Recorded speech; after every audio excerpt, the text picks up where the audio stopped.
Hey everyone, so this is my review of the 6 Moon Designs Lunar Solo. The company name is 6 Moon Designs and the tent name is Lunar Solo. A lot of people ask me that on the trail. I bought this tent for a few main reasons. Firstly, the price. When I bought it, it was $180. It was on sale. It was around the holidays of 2016. And they had like 20% off or 25% off. Secondly was the weight. It only weighs 24 ounces, which is really good for a sub $200 tent as I was buying it. Comparable in weight is like tents like the Z-Packs and a whole bunch of other tents in that area that cost a lot of money, but are only a few ounces lighter and a lot less durable in my opinion. Thirdly, the customer service with small companies like this, these cottage industry companies, you really can't beat customer service. When I first got the tent, the knot that you attach the two vestibule flaps to broke off of the main line. And after a quick email, I had a part sent to me, and 7 days later it was at my house. Okay, so some of the things I use with the tent is my Cascade Mountain Tech trekking pole. This is one of them. This has been ground down across the whole trail, so they normally don't look like this unless you've hiked 2,000 miles with them. They're much better looking when you get them.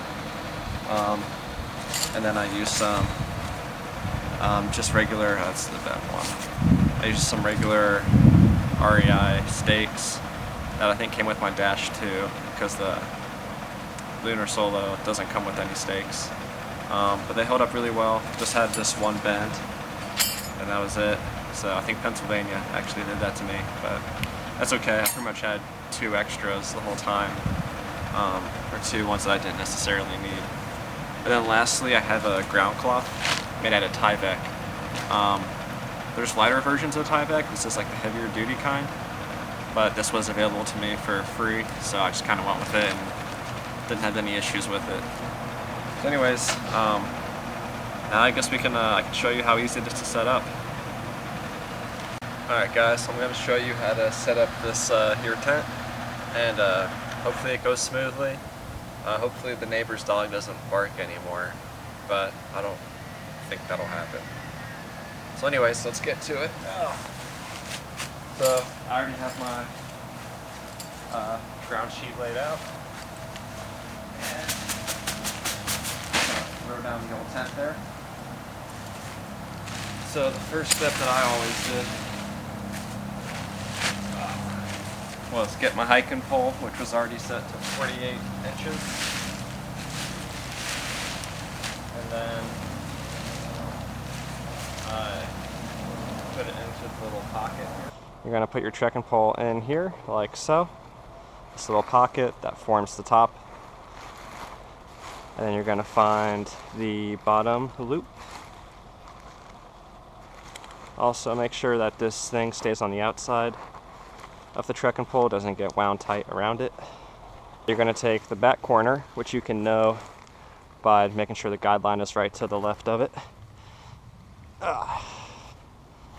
Then you're going to take this corner.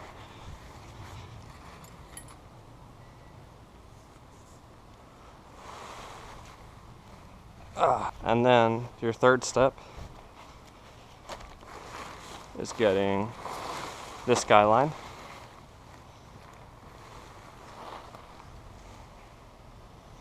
All the way out here. Now we do the front two corners.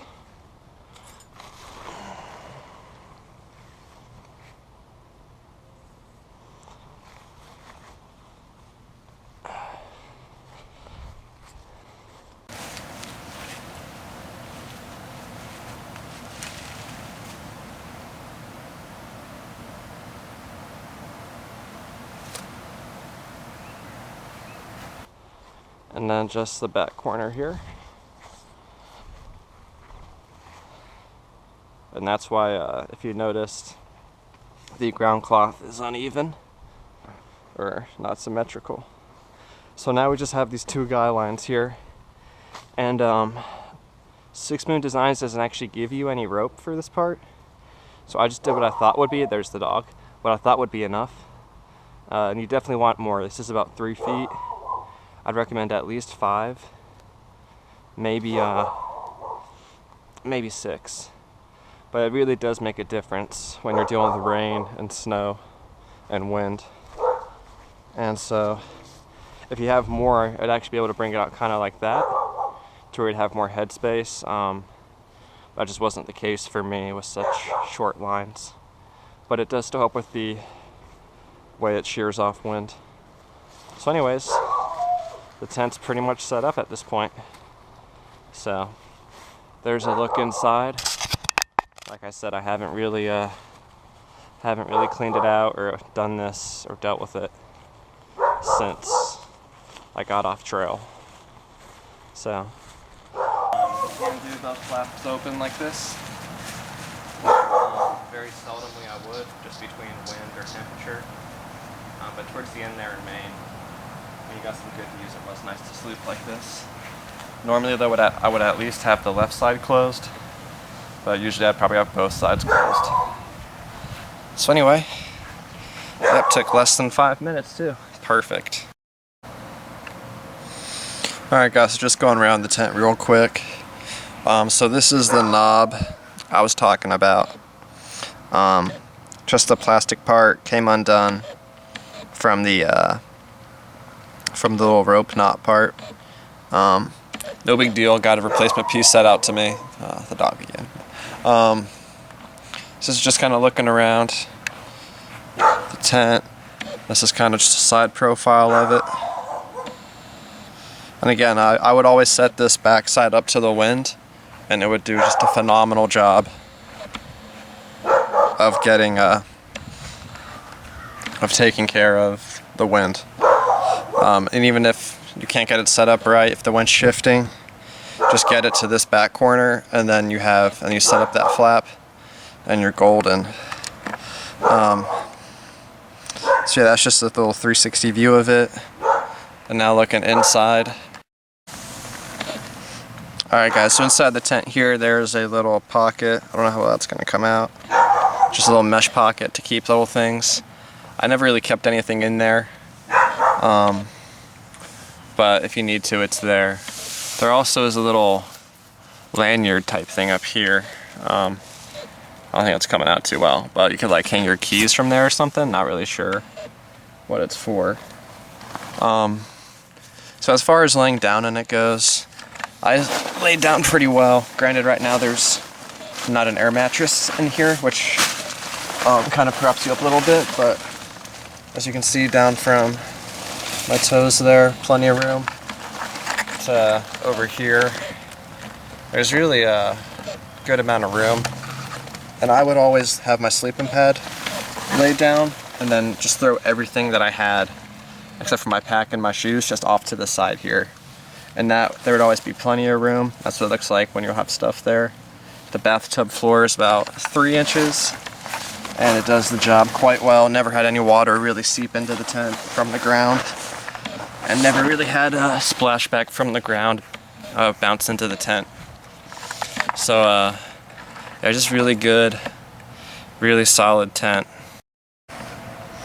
Okay, and lastly, just so you can see, this is with the sleeping pad I had for half the trail until it just busted and I gave up trying to fix it. It's 20 inches wide, and you can see you can almost fit like another person inside this one-person tent, which is really just a testament to how comfortable it is. Usually when you're tent shopping, you find the opposite is true, that your 2-person tents are more like 1-person tents, where this is a 1-person tent that all the other manufacturers would probably put as a 2-person tent. And I really do think with a full-size sleeping mat kind of all the way to the side like this, and you could probably fit like a small child or a dog in here pretty nicely. But yeah, I just wanted to show you that because it really is pretty nice. And this is 72 inches long, or 6 feet. And if I press it all the way to one side, you still have kind of like a foot or so of space. So just one more thing to think about. It's got plenty of space. I'm about 6'1". I would rub my head against the top when sitting up, but that'd be about it. That's the only real complaint about it. And then just to show y'all what it's like. So to close the vestibule, you just close these pull those little knots out right there. Then you're just gonna take this end, this little black knot down here, and you're just gonna attach it into the hook. Just like that. And then you can adjust the tightness of it by sliding it up or down. So if we make it pretty tight, which normally I would anyways, looks like that. And that's kind of how I would keep my tent, at least almost at all times. And then at night I would unfasten the second vestibule and zip it all the way down. And I would have a nice comfy tent inside. And I would just lay my tent, or not my tent, I'd lay my backpack up against the pole in the center there. And I'd keep my shoes kind of on the outside of the tent, but inside the vestibule. And it was perfect. Plenty of room for me and all my stuff. And shredded the snow real easily when I had snow. And it dealt with the rain pretty good. The only issue with these single wall tents is the condensation. So if that's going to bother you, you might want to look at a 2-wall tent. Guys, I hope this video helped you all out. Whether you choose this tent or not, I mean, there's plenty of good ones on the market. This is the one I chose. Again, for the affordability and the weight, I just think you can't beat it. So anyways, I hope you enjoyed it. Hope it helped. And I will check in with y'all later.